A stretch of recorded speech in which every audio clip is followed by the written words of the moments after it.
Good morning and welcome to the fourth Pimento Business Development Club of 2023. If you don't already know me, I'm Paddy Woods and I'm Director of Pimento Fuse, which is a new business consultancy, and I also head up new business for Pimento. If you haven't been on previous calls, please use the chat box to ask questions and I'll look to bring you into the call as well. Today's session is slightly different. We'll be taking you through a presentation which is all about delving into the intricacies of agency marketing to give you insights into where agencies are succeeding and where they could do better in their own marketing activity. This is based on research that Chime Agency conducted to help agencies be better and more focused in their marketing efforts. And I think something that is so important in today's market conditions. To go through the research, we have Claire Hutchings, who is the founder of Chime Agency. And rather than me reading out her bio, I'm going to ask Claire to give you a quick intro to themselves, and then they'll take you through the deck. So welcome, Claire. It's great to have you here. Thank you for having me. Hi, hello, everybody. Yeah, as Paddy said, I'm Claire, founder of Chime Agency. We work exclusively with agencies and help them with their marketing, everything from strategy, positioning, the articulation of your who, what, why, how, through to the activation of your marketing plan.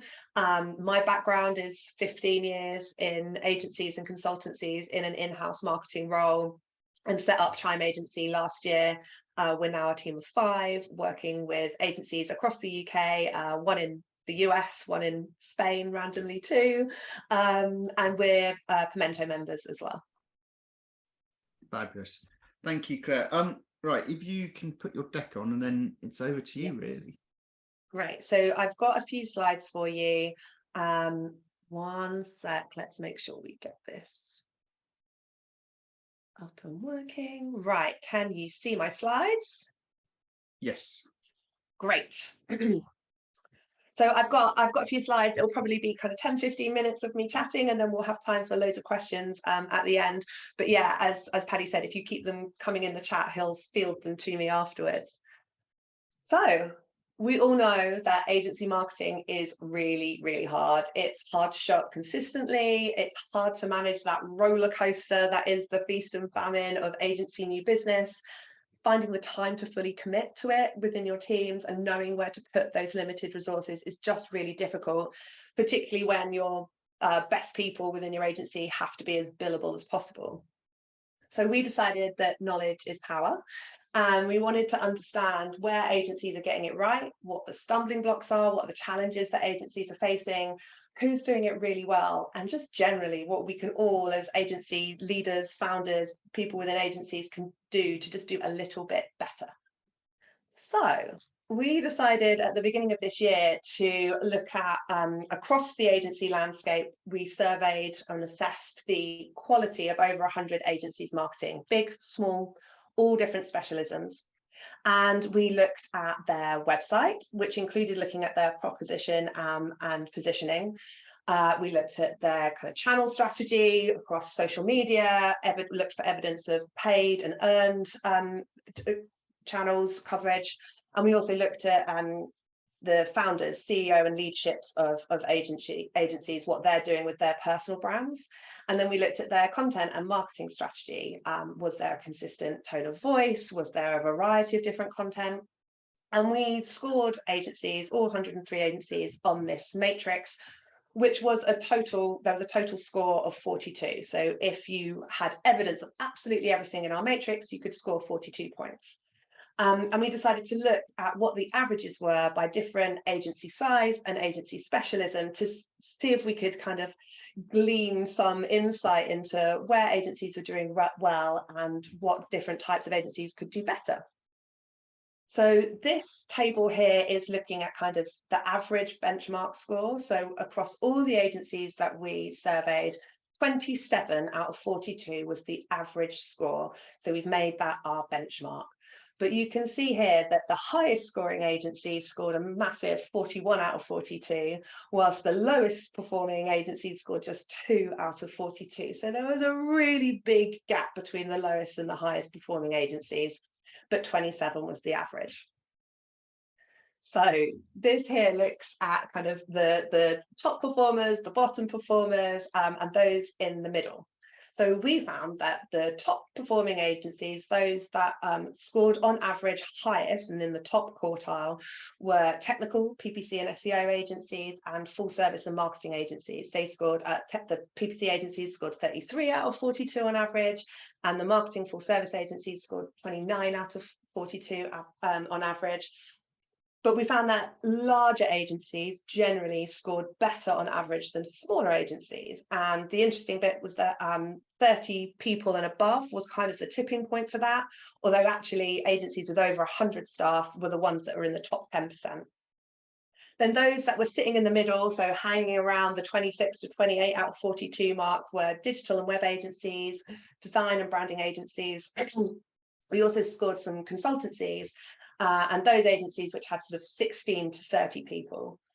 But those that scored the lowest in the bottom quartile that we assessed were events and experiential agencies, which scored just 17 on average out of 42, and PR agencies and smaller agencies, so those with under 15 people. Although interestingly, we did a little bit more digging, and this isn't in our report, but we're going to release some more information about this later in the year. We did some more digging into smaller agencies and found that they're actually really over-indexing on their CEO and leadership profiles. So they're leaning much more heavily into the personal brands of their founders. So that's kind of an interesting watch out for smaller agencies. But what does this all mean? That's not particularly practical or useful to you, although potentially interesting. So here are some of our key findings from the research. And probably one of the most interesting stats on this page, for me anyway, is that 74% of agencies had a very unclear proposition. They were missing at least half the marks in this section of our matrix.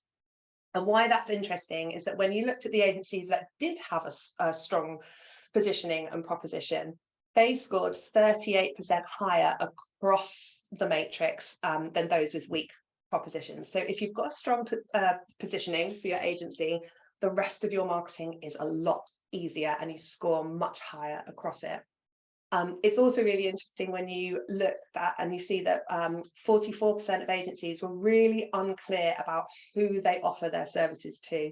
There wasn't a lot of audience insight that we could glean from looking at their website and social channels.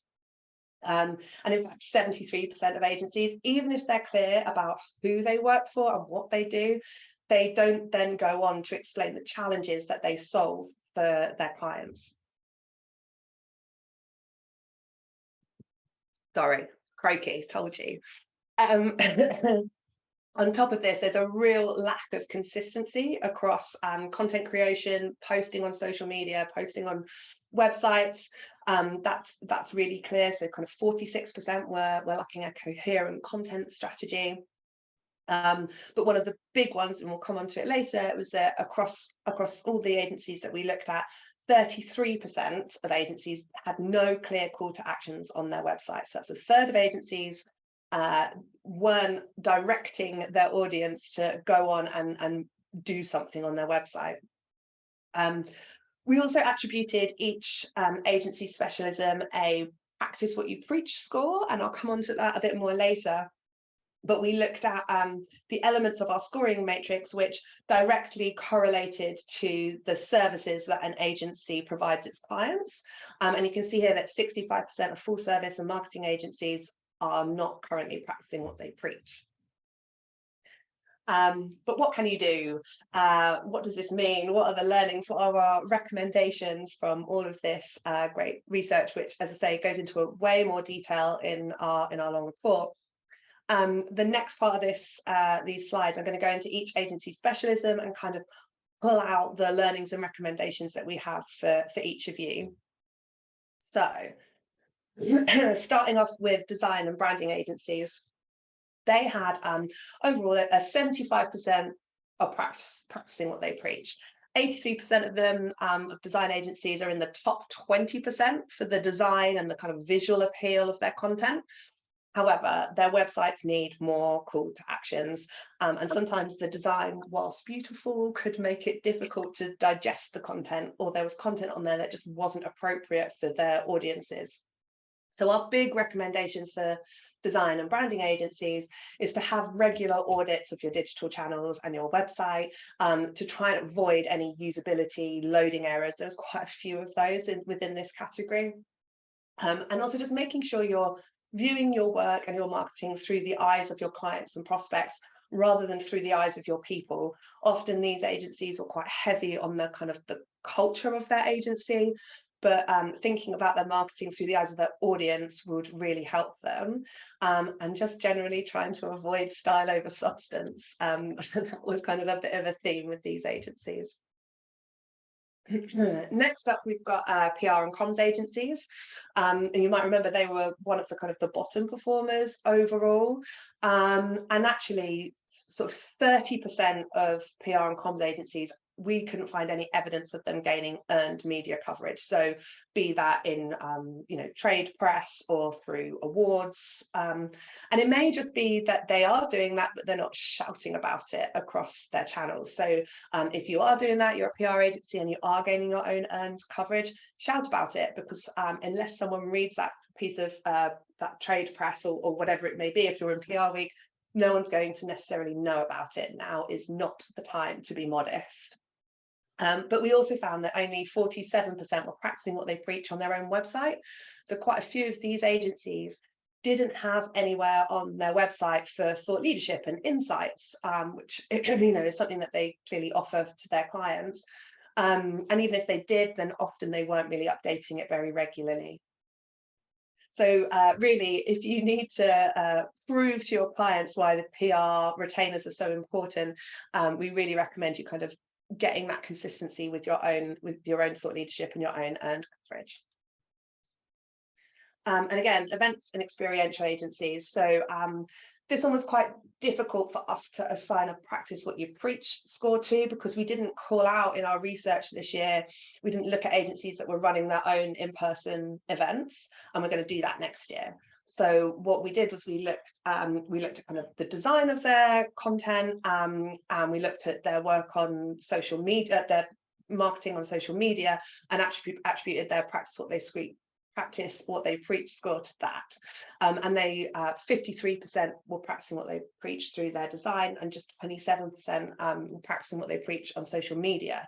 And actually that means that there's a huge opportunity for events and experiential agencies that are creating incredible content for their clients to make sure that that is produced and replicated across their digital channels to show those case studies off in all their glory. And just to really kind of apply a bit more rigor and consistency to the production of that content. And ultimately create in real life connection to your brand.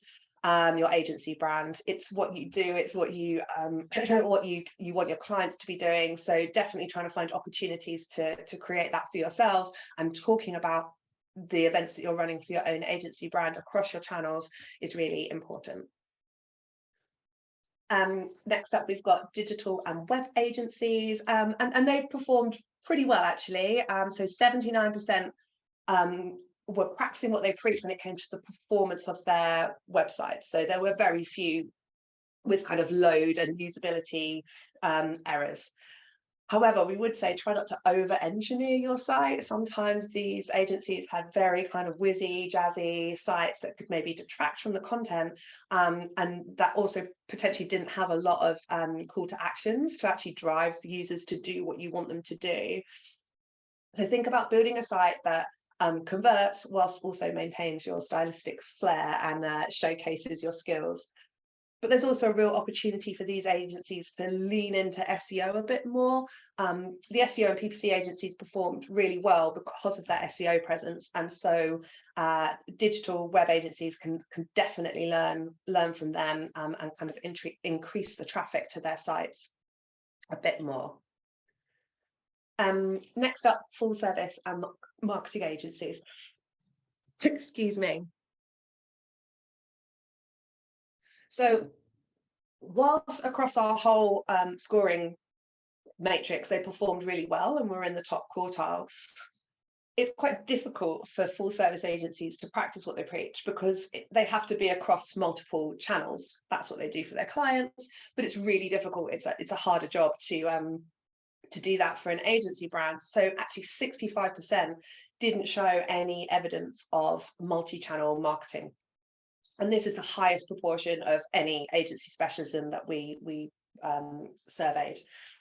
Some aren't producing any content at all, and those that are don't seem to have a strategy around it. There's a real lack of variety of content, and the bottom scorers in this category didn't have any sort of utilization of their founders or leaders' personal brands either. So it's definitely worth, if you're a full service marketing agency, putting the time in to build a cohesive multi-channel strategy, and definitely try and leverage your leaders' profiles a bit more too. So PPC and SEO agencies, as I say, they scored really well here. They did really well at practicing what they preach and were the highest of any agency specialism that we scored. But there's still some opportunities for them to use a broader mix of content, so not just keyword driven blog content, but looking at other sort of content formats. Really making sure that you're speaking directly to your target audience, to the people, the humans that you want to work with. Be really clear about who they are and how you can help them. And just some more regular content creation as well was something that we saw agencies here could benefit from. But there are some things that all agencies, no matter what your specialism is, there are some things that are true for all agencies that we surveyed. And there are some types of agencies that we kind of didn't dig into. So we didn't score any video production agencies, for example, or any copywriting agencies. And we're going to do that. We'll do that this year for the next version of this research. But there's 6 things now that I'll talk about, which are true, no matter what your agency is, that everyone can do. So first up, we kind of touched on it already, but making sure that you've got a really strong positioning. It will make the rest of your marketing easier. Every conversation that you have, the rest of your team can all rally behind something if you've got a strong positioning and proposition. Coupled with that, understand your audience.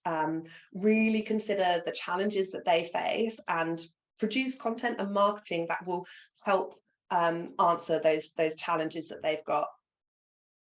Tailor your content across your channels as well for different audience groups. So think about who you're interacting with on LinkedIn versus Instagram versus any of your other channels, and tailor your content for them.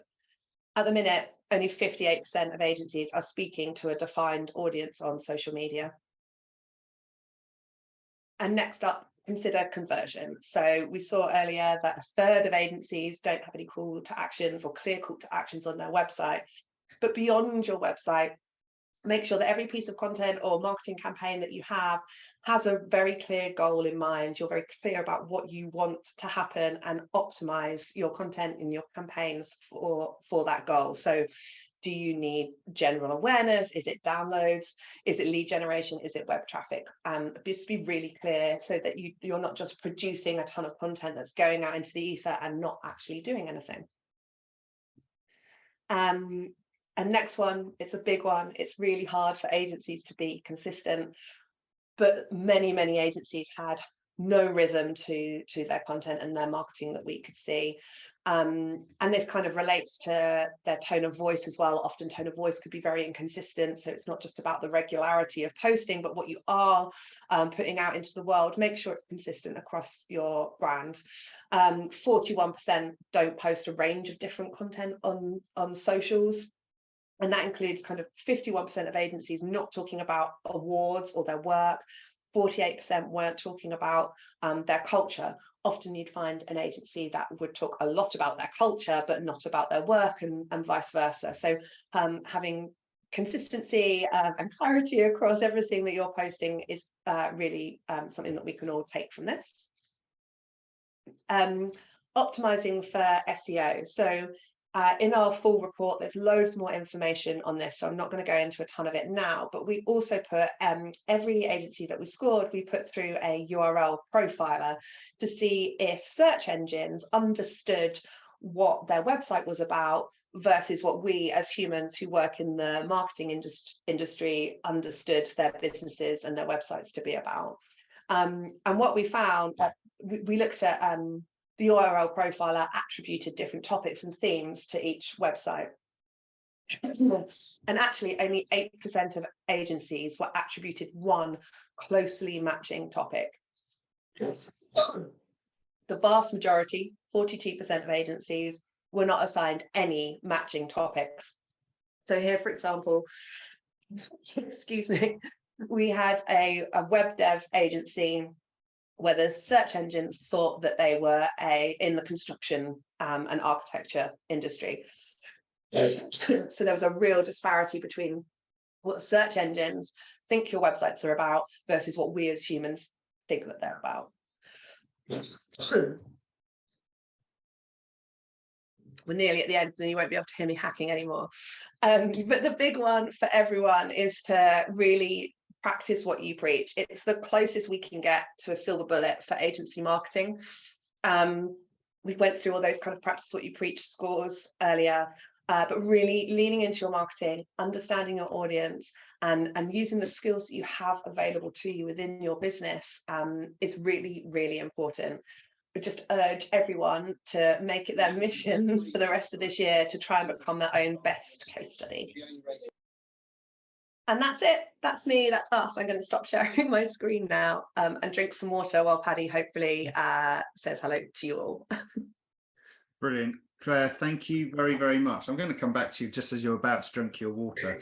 But as we go through, if you've got any questions, please do ask in the chat because I will want to bring you in. But Claire, I'm just going to start off. I think, I don't know, there's so many areas I would like to talk about, but so the first one is actually, you talked about the smaller agencies and relying on their founders' personal branding. It's often because they haven't got a marketing person in that agency to help them.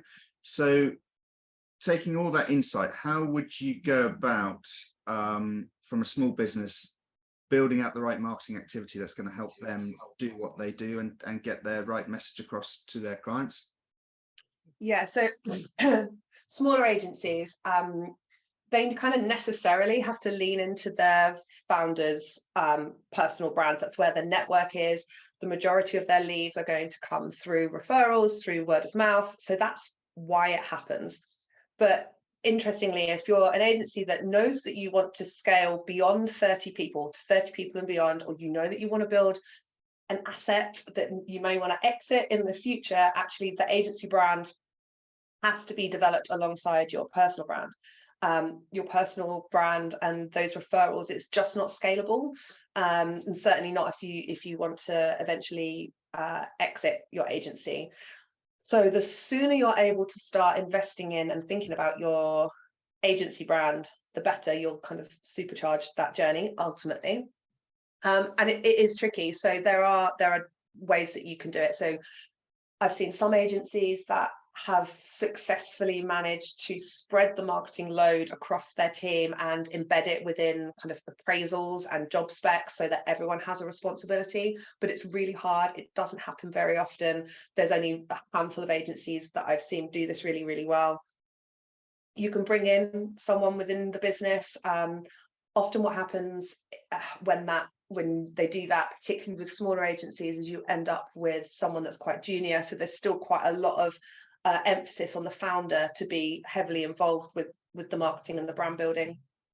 Or you can outsource elements of your marketing to kind of copywriters, freelancers, other people like us, agency marketing people, to help you do it. But I think it's just being really clear about where your time as an agency founder or as a leadership team is best placed. And yeah, trying to build a machine around some consistency. One of the things we've seen smaller agencies do really well is have very focused time to produce content in a short burst, have the whole team around it in a day or two, and they can kind of produce content for the next 6 months if it's very, very focused time. So that's one kind of tip that maybe will work.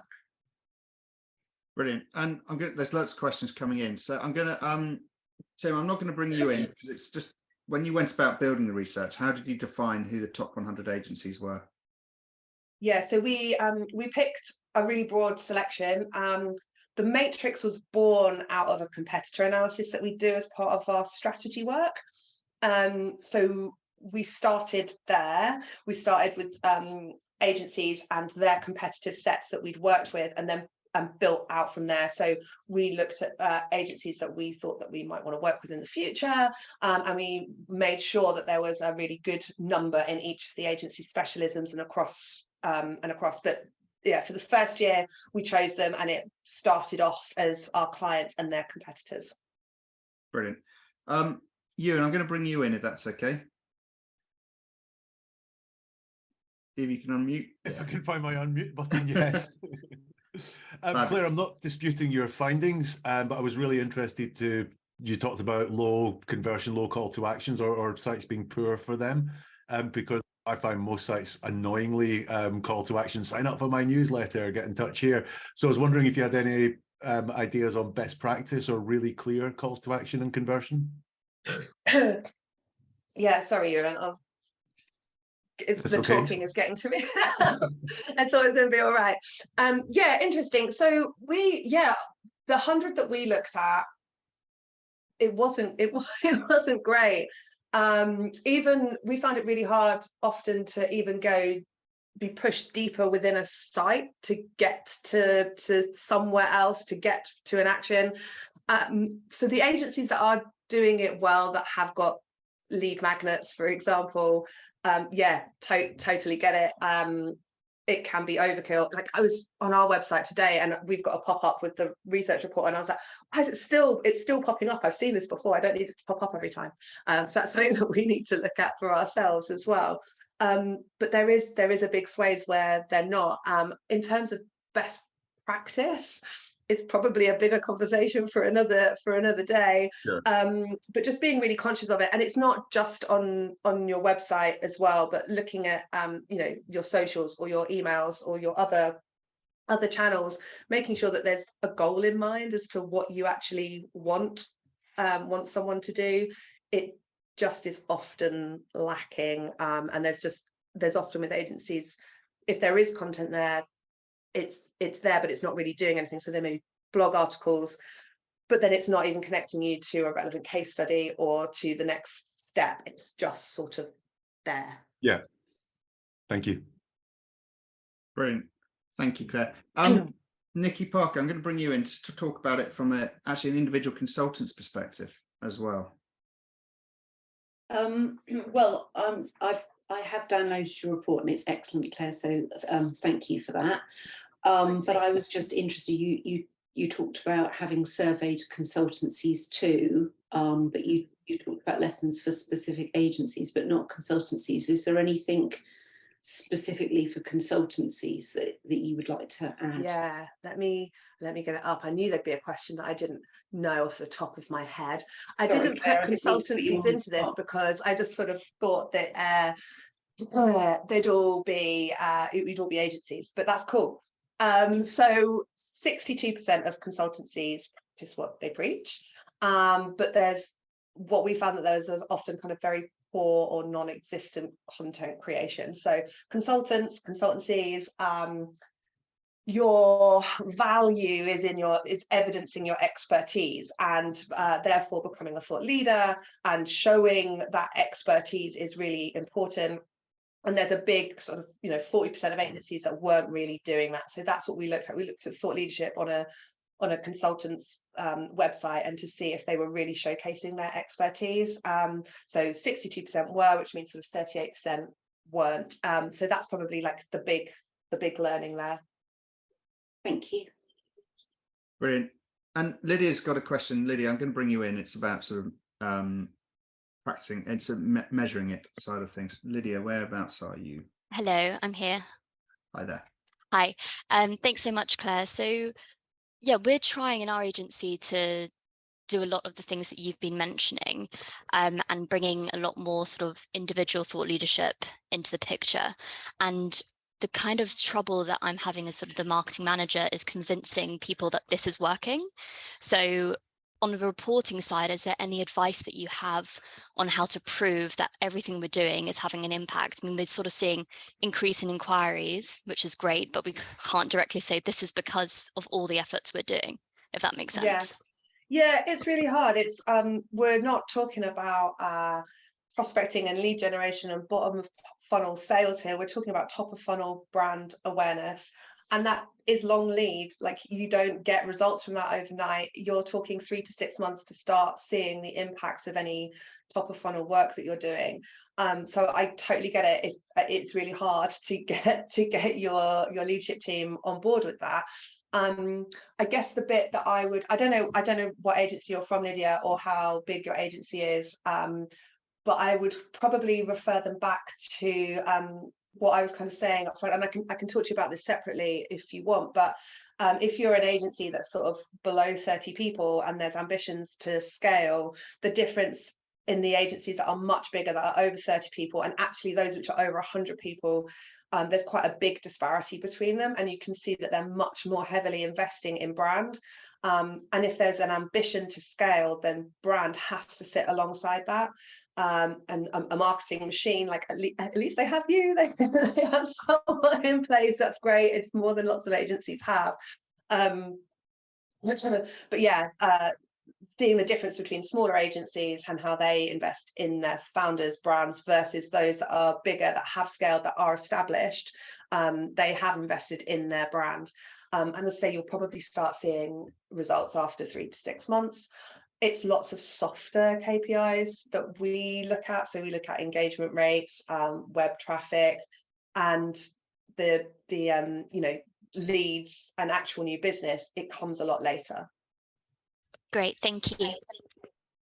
Brilliant, thank you. Tom Potter, I'm just going to ask, it sort of leads on to my earlier question. As a small agency, you've got limited resources. What would be your priority to make sure that you're investing that consistency and approach to that proposition, to make sure that actually from a small business they can deliver on that? So sorry, what's the recommendation for how to do the doing and execute, or what to do first? What to do first, I would suggest. Looking at your positioning and making sure you're very clear on who you are, who you want to work with, what services you offer, carving out your niche, your specialism within the market. That's the number one thing. Without those foundations in place, everything else is just way harder. It's harder to get the rest of your team to take on that role, because it's could be so broad, so vast. When everyone is focused and clear, they've all got the elevator pitch down, your content pillars, the campaigns you produce, everything within your marketing is way easier. So that would be the first thing. Once you've got that in place, I would be looking at what you do as an agency, what's your specialism is, what services, what your craft is, and making sure you start there first. I was chatting to a PR agency a month or so ago, and they were like, we think we really need to invest in our SEO. And I was like, what about your earned? What about your PR? Like, start with where you're great. Don't worry about the other stuff. It's mad. I find that PR agencies are the worst at their own sort of content and sort of doing what they should be, practicing what they're preaching. I'm going to Stephen sort of talks. I'm going to bring Stephen in, Stephen Knight, because he's got a question, I think, about sort of investment and what you should be investing as an agency into marketing. Okay. Before I answer that, I realise that quite a few of the PR agencies on today's calls, I don't want you to be offended by that last statement, but it came evident from the research. So there was some statistical data there, particularly Ruth, I think, who joined the call later on and maybe have missed that. Yes, in general, when we're talking to clients, we always talk about actually what level of investment they should be making in their marketing. I don't know how good agencies are at setting a budget at the start of the year and actually working out what they want to achieve, and kind of working back from how much new business they need to generate, and therefore what do they need to invest in order to get there. We get very analytical, particularly in our digital agencies, when it comes to proposing what clients spend, how they spend it, and how they measure success. And typically, I think when we're talking to clients, we talk about sort of they should be investing somewhere between 7 and 10% of their revenue, not their profit, of their revenue on marketing. I always talk to both particularly consultants and agencies, and I always say, look, rule of thumb is you should be spending about 20% of your working week, i.e. a day, on biz dev. That's kind of, if you're in the business and you're actually running your business and working on accounts in addition, you still need to be able to set a day a week or have somebody who is focused on that area. And we'll go into culture another day. But what's your rule of thumb, Claire? What do you say to agents? How much should they be spending? How should they set a budget? Yeah, we say up to 10%, including people costs. But there are clearly some projects. So if you're going to go through a brand refresh or a new website or a big piece of strategy that would sit outside of that, that would kind of, we think of as investment pieces, because they kind of are longer lasting than your monthly marketing budget.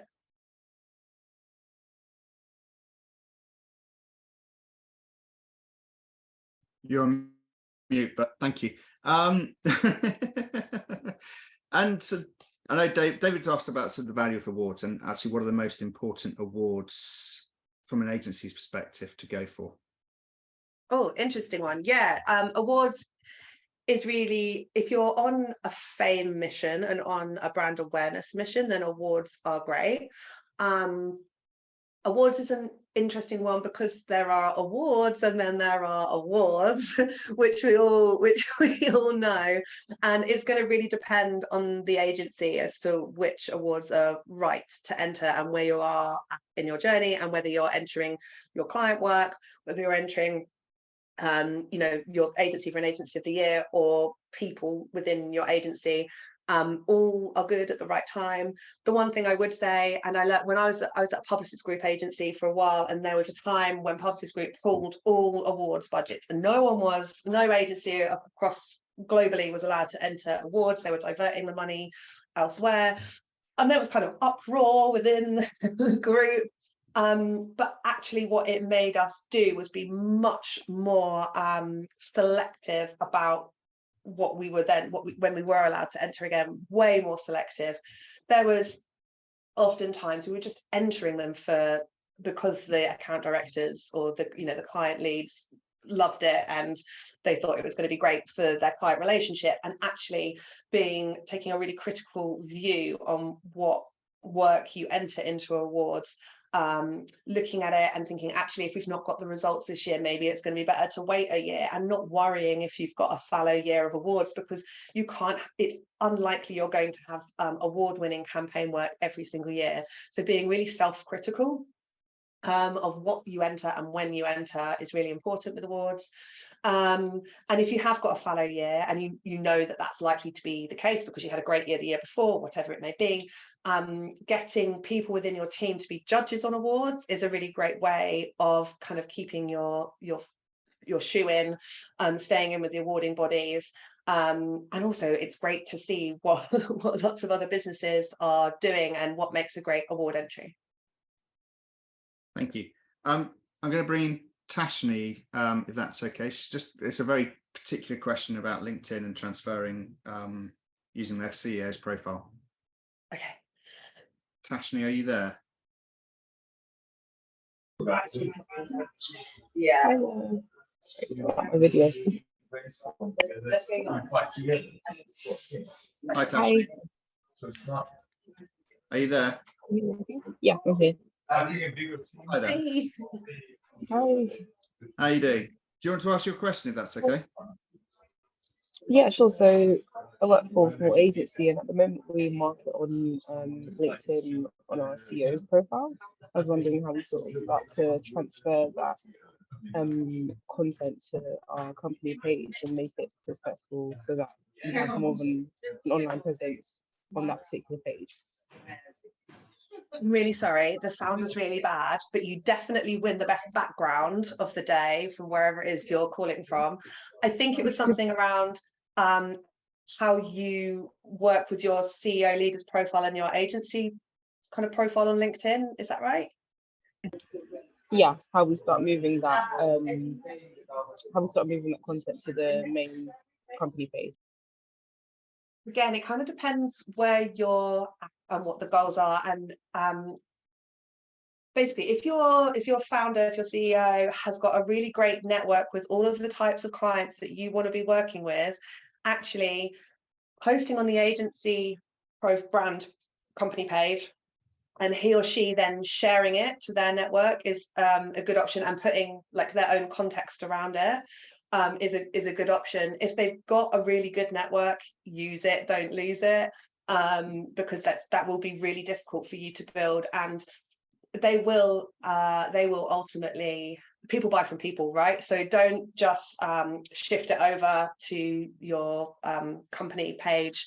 Company pages get shown a lot less on LinkedIn than people pages as well. So yeah, trying to find a way of getting the balance, and posting on the agency page and them sharing it, or vice versa, them posting and then you sharing it back the other way.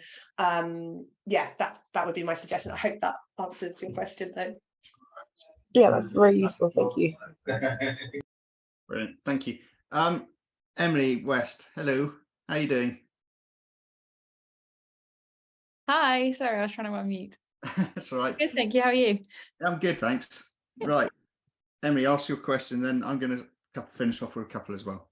Cool. Yeah, it was just about marketing to other agencies to increase your partnership network. So a lot of agencies are doing talks at the moment about partnership networks, about working together collaboratively. So how important do you think that is as an agency? How have you found it? Have you been increasing your partnership network, or do you think more effort should be spent on actually just marketing to your potential clients? It's a really interesting one. In the last year, I've definitely seen an increase in agencies wanting to build proper commercial partnerships with other agencies, definitely. And I think it's born out of probably COVID, where we were all burnt a little bit, and actually lots of agencies now don't want to build full service agencies. It's very hard to sell and market them. So yeah, bringing in lots of different specialisms under one roof isn't really what I'm seeing sort of independent mid-size agencies doing. They want to create proper commercial partnerships. And I think it's being driven by clients as well. It's what clients are also open to and looking for a lot more than they have been previously. It's quite cyclic, isn't it? Like clients want full service agencies and they want specialists, and actually this is quite a nice hybrid of the two. They get genuine specialists in their field, but so long as there is really great ways of working and comms between the two agencies, they get the specialists but kind of under one umbrella. So it's sort of a win-win for everyone. And we've worked with agencies to help them do that and to build their networks out. Lots of agencies now are running their own kind of in-person events and content purely for other agencies. So yes, it's definitely something that we're seeing a lot more of. For Chime, we work with lead gen, some lead gen agencies and a PR agency. There's skills that we don't have and don't want to have in-house, so we kind of are replicating that to ourselves. So yeah, if that's part of your business strategy, then it's definitely worth doing. But I'd kind of revert that back to the leadership team and what the plans are for the business and what the goals are for the business over the next kind of 3 years, as to whether that's something that's worthwhile you investing in or not. I've definitely found that the places like Pimento have been great for that, because it's all a package in a way. You don't have to really go out there and market to individuals. Yeah, so this has been great. Thank you. Thank you. I was going to say as well, backing up what Emily just said, is why Pimento was founded. It's there to help and support and bring better collaboration and better networks for many agencies to work collaboratively together. Claire, just so a couple of things from your presentation. You talked about sort of data and building out the insights into your audiences. It's key, but how, from your perspective, how do you go about doing that? So it's kind of push and pull. We often we kind of, agencies need to have that understanding of the sorts of clients and the people and the roles within those accounts that they want to be working with. And so that will usually come from the sorts of projects that they've done that their team have enjoyed working on, that have been profitable. And so they kind of have to bring that to the party and have a really clear understanding of that. So there's kind of some internal work that an agency needs to do to understand who their audience is.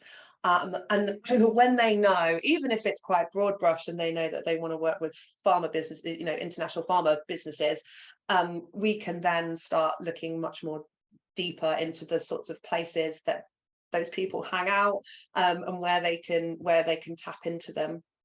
So it's a lot of online research and other tools that we use to do that.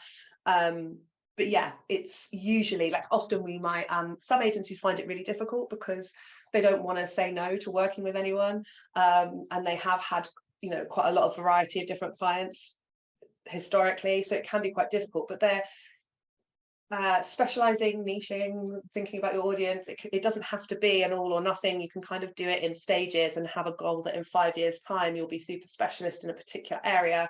So that's one piece of advice on that. And the other thing is, it's not necessarily always around looking at industries. I think when we talk about audience or niching or anything like that, the leap is to go straight into an industry or a sector specialism. And actually there's a ton of different ways that you can cut it. When you actually look at who your clients are and who you've worked with, there probably are more commonalities amongst your group of clients than you realize. There's one agency who did that exercise that I know, and they realized that actually the founders of the businesses that they were working with were all BAME or from underrepresented backgrounds or women. And they were like, oh, okay, that's not something that you can necessarily put a pin in. It's not working in a particular industry. But when you realize the commonalities, or whether that's the common challenges that they face, it starts to help hone that. Brilliant. And I suppose in terms of, as well, it links into the positioning side of things. And with so many agencies and there's so many sort of doing the same thing, how do you really go about making sure your position and proposition really stands out and is reflective across your marketing activity?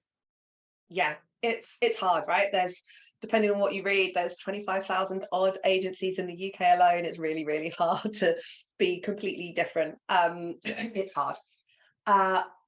The one thing that I always say on positioning that we find anyway as marketers is to try and be as authentic as possible. There's this balance between being really authentic and then being aspirational on the other side, and, you know, talking about your business as the business that you want to be in the future. And we see agencies that brave is a really good one. Like, we're brave, we want to be brave, but there's very often little evidence of them being really brave in the way that they operate their businesses, or the campaigns that they're running for their clients. And that's okay. They don't have to be brave, because actually they're super efficient, or they're really nurturing, or there's loads of other great adjectives that they are. So lean into the things that are really authentically you, rather than what you think you should be. That would be my starting point. And then bringing that into actually full service agencies. You mentioned about the difficulty that full service agencies versus niche agencies. Can you advise how, from a full service agency perspective, how would you go about sort of making sure your marketing is as effective as possible to help those leads come through, and the new business side of things? Yeah. Interestingly, full service agencies are never truly full service, not really. They may be digital marketing, web build, branding, but they possibly don't do like above the line ad campaigns. Like, there's always something that they're not really doing. Often there's kind of shopping lists of services on their website, and lots of those services that they say they offer may well be actually done by freelancers, contractors, or partner agencies. And actually sometimes clearing the clutter out can really help focus on where, what parts of your pipeline and your client work are really profitable, and actually bringing in revenue, focusing there as a starter, but also really thinking about who you're targeting and who your audience is. If you're going to be broad brush on your specialism and do a bit of everything, then do that for a much smaller proportion of the population of clients that are available to you, so that you can be a specialist and ultimately charge higher prices. So if you're full service but for travel brands specifically, that's probably a better route for you than being full service for everyone. But in terms of your own marketing, setting out a plan, it sounds really basic, right? But having a proper plan and understanding what is achievable with the resources that you have in-house and sticking to it consistently. You don't have to do everything all of the time, but across the year, across the month, across a broader space, you're good. Full service agents are good at doing this. They're good at pulling channel strategies together.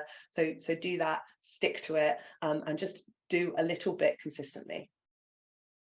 Brilliant, fantastic. And finally, I mentioned the market is really tough out there. So I was WPP Ford's agency, Blue Hive.